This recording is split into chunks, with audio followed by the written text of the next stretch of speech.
Welcome into another episode of the UCLA Bruins Insider Podcast on Sports Illustrated from the Fans First Sports Network. My name is Tom Cavanaugh.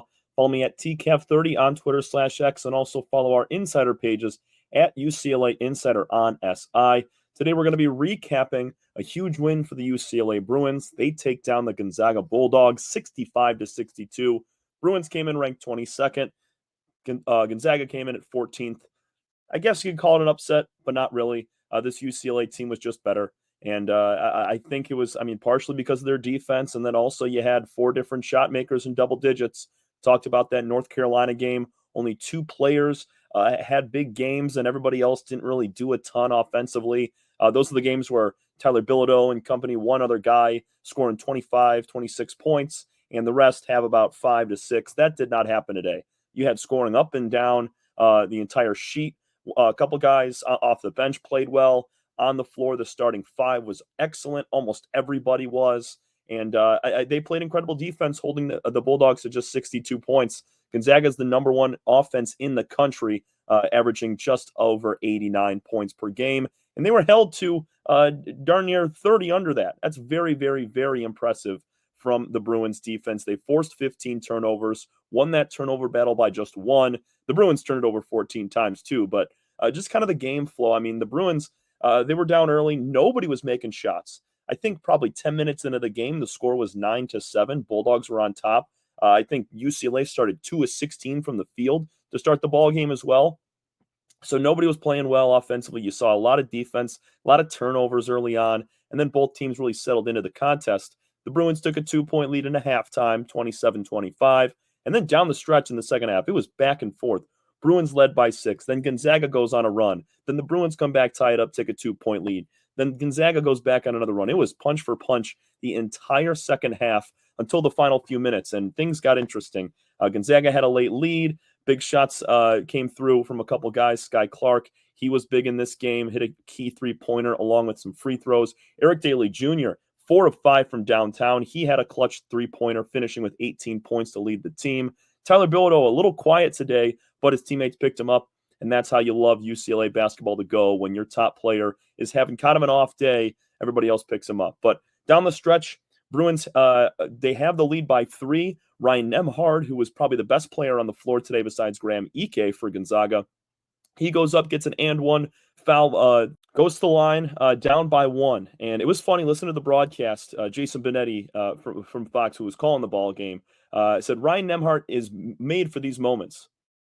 The next couple plays for Ryan Nembhard went missed free throw, and then a premature three-quarter court shot at the end of the game where he had 4 seconds still left on the clock to bring the ball up the floor. We'll get to how they got there. So Nembhard misses the free throw. Bruins still lead by 1. And then they send Sky Clark to the free throw line for the second straight possession. Now, Sky ice in his veins for a team that was shooting under 70% from the free throw line this year. And that ranks in the 250s amongst college basketball. So not good for the Bruins when it comes to shooting free throws, let alone in crunch time. Sky, cool as a cucumber, bang, bang, hits them both easy. And the Bruins go back up by 3, 65-62. And this is what I'm talking about. Nembhard takes it off the inbound and literally chucks it up from behind the half-court line. And with 4 seconds left on the clock, the ball hit the backboard, and it was still sitting around, bouncing around. Somebody's trying to corral a rebound. I think both teams were surprised that he would chuck it up that quickly and not try to get a little closer to tie the game with a three-pointer. But that's how the Bruins get it done. They played excellent defense. They did well rebounding the basketball. They had 12 offensive rebounds, 37 total to out-rebound the Zags by 5. And they had 16 assists on 20 made field goals. They were distributing the ball so well. When you talk individually, we said Eric Daly Jr., he had 4 big threes. He was 5 of 10 overall for 18 points, had 6 rebounds and 4 steals as well. Sky Clark, probably his best game of the year. He was all over the place. Talked about those 4 free throws down the stretch, but also he had 11 points, 9 rebounds, 7 assists. The guy, he affected it. He had a Kobe Johnson type of day, and that's a guy I really want to talk about. I wrote an article yesterday talking about Kobe and how he needed to kind of incorporate a little more consistent offense into his game. He must have read that article and got motivated because he was 4 of 6 from three-point range, 12 points, 8 rebounds, had a steal as well. Usually he's got 3 or 4 of those. But, Kobe, hats off to you, man. What a game. After putting up 0 against UNC, it's all about how you respond. And these Bruins continue to respond in a very impressive way, not only to the onlookers of us, but also head coach Mick Cronin. You go back to that Prairie View A&M game. Sebastian Mack gets benched, only plays 2-3 minutes. What does he do the next game? Drops a season-high 22 points against North Carolina. Kobe Johnson goes silent, a goose egg against the Tar Heels. Comes right back, hits 4 major three-pointers, most of them coming in the second half to bring back the Bruins, and double-digit points for Kobe. Cannot be prouder of what he was able to do in that game as a senior leader for this team. Lazar Stefanovic deserves a lot of credit as well. He hit some key threes, finished with 10 points, 4 of 8 from the field, 2 of 4 from downtown. Lazar, he was in early in the ball game and then came in late, knocked down a really big shot to kind of ignite the Bruins back.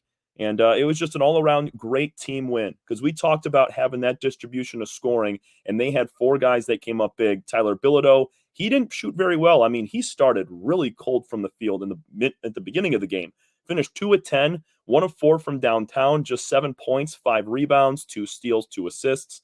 Wasn't his night, and that's okay because what do the Bruins do when it's not your top scorer's night? They find other guys to come in, play those roles, and be able to chip in evenly to take down a top 15 team. That's where I see the Bruins being when it comes to rankings.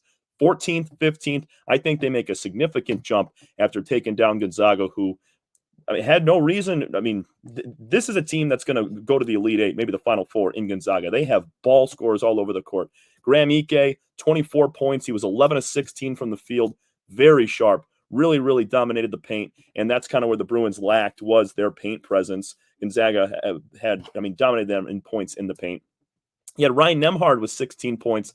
Down the stretch was really good until those final 2 possessions. Thanks to Jason Benetti with the broadcaster's jinx. I can definitely understand that as a fellow broadcaster as well. But Ben Gregg, Nolan Hickman off the bench, chipped in 6 apiece. Khalif Battle had 5. He was ejected from this game in the first half.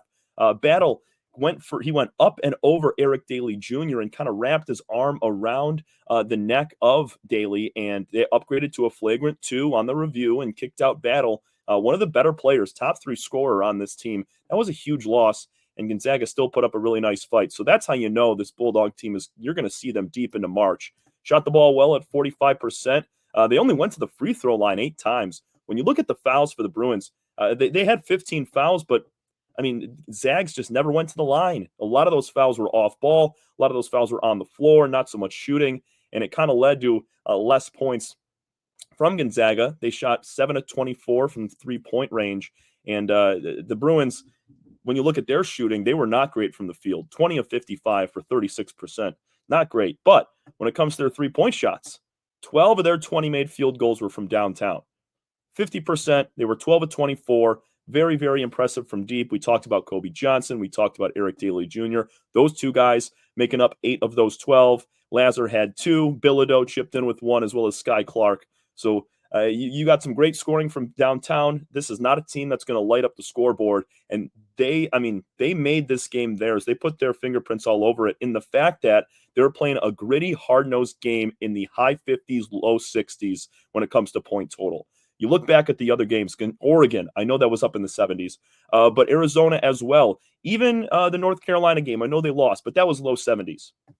This team is not going to run it up into the 80s, even the low 90s. You'll never really see that with this team in a barn burner battle. Gonzaga wanted to be that way. They wanted to score 80, 90 points in this one.